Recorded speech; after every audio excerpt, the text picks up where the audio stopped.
Hello guys, apa khabar anda semua? Okey, saya harap anda semua berada dalam keadaan yang baik. Okey, sekali lagi kita berada di ruangan YouTube channel XM. Okey, so yang mana belum lagi subscribe, ini masa yang paling sesuai lah ya untuk anda subscribe YouTube channel XM Malaysia. Okey, baiklah seperti biasa. Okey, saya adalah Siti Wani yang merupakan instruktor untuk XM Malaysia. Dan seperti biasa bila saya berada di ruangan ini, of course saya nak sharekan bersama dengan anda semua topik yang menarik. Okey, so hari ni saya nak orang kata fokus kepada topik ini yang saya lihat sangat baik sebenarnya, terutamanya kepada anda sebagai seorang pedagang baru. Okey, yang mana yang dah orang kata ada experience tu, topik ni macam orang kata refresh balik lah ya. Okey, alright. So hari ni topiknya adalah memahami asas pergerakan pasaran. Okey, bila kita mengatakan tentang pergerakan pasaran ya, ataupun trend lah ya. Okey, kenapa trend tu kita lihat penting ya?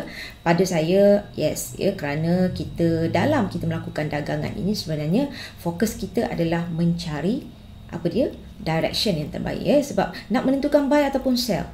Kan, sebab peluang buy ataupun sell itu ada.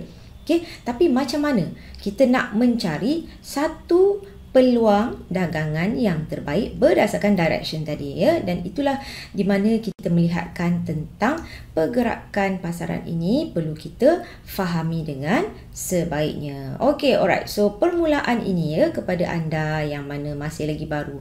Okey, anda perlu tahu ya, di dalam pergerakan pasaran kita akan ada 3 trend yang berlaku ya.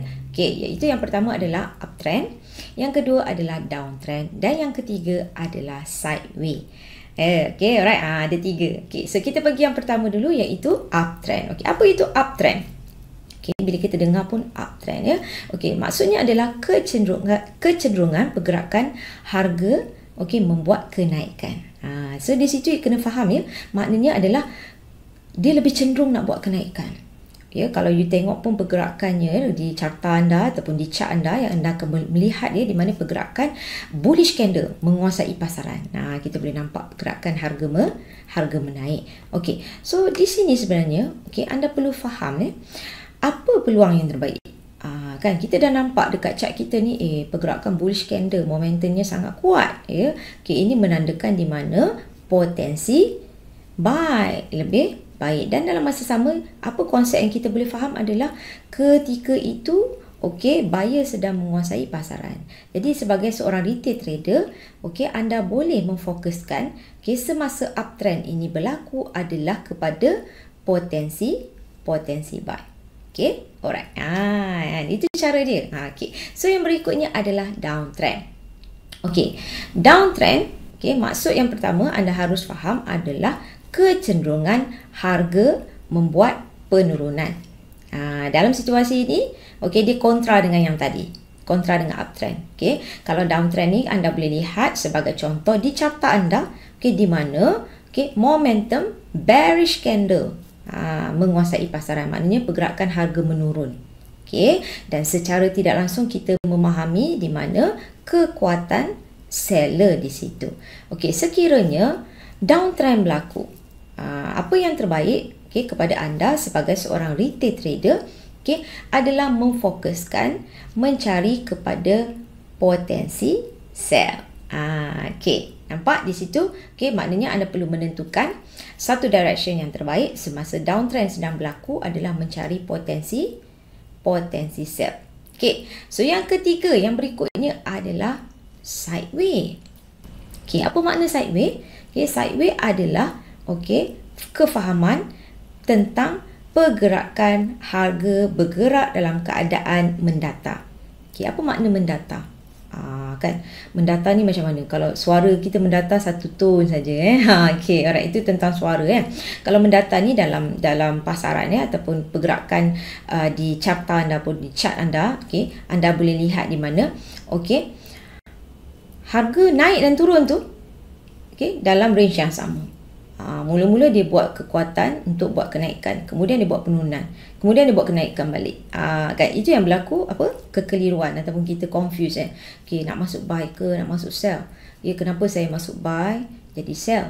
Kenapa saya masuk sell jadi jadi buy. Okay, itu adalah tanda di mana harga bergerak dalam keadaan mendatar. Okay, dan secara tak langsung, okay, kita harus memahami pada waktu itu berlakunya kekuatan seller dan buyer yang sekata. Okay, alright, so wujud tak peluang untuk kita ni sebagai retail trader, boleh ke nak entry kan semasa pergerakan sideways ini berlaku. Okay, so pada saya, untuk pedagang baru, saya tidak menggalakkan. Maknanya saya tidak menggalakkan untuk anda membuka posisi. Kerana apa? Kerana risiko tu sangat tinggi. Anda harus faham kita perlu menetapkan satu direction yang terbaik. Di mana bila kita ada satu sistem dagangan, tujuannya adalah untuk kita menentukan apa direction yang bersesuaian. Kalau kita fokus buy, bermakna kita hanya mencari untuk confirmation buy sahaja. Kalau kita nampak potensi sell, kita mencari kepada confirmation sell sahaja.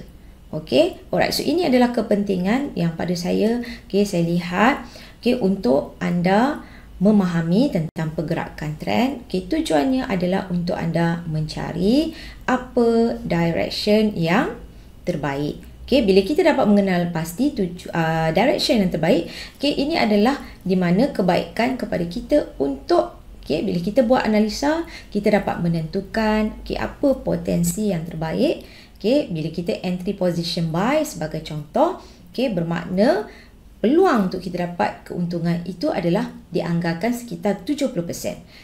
Dan kerugian kita hanyalah 30%.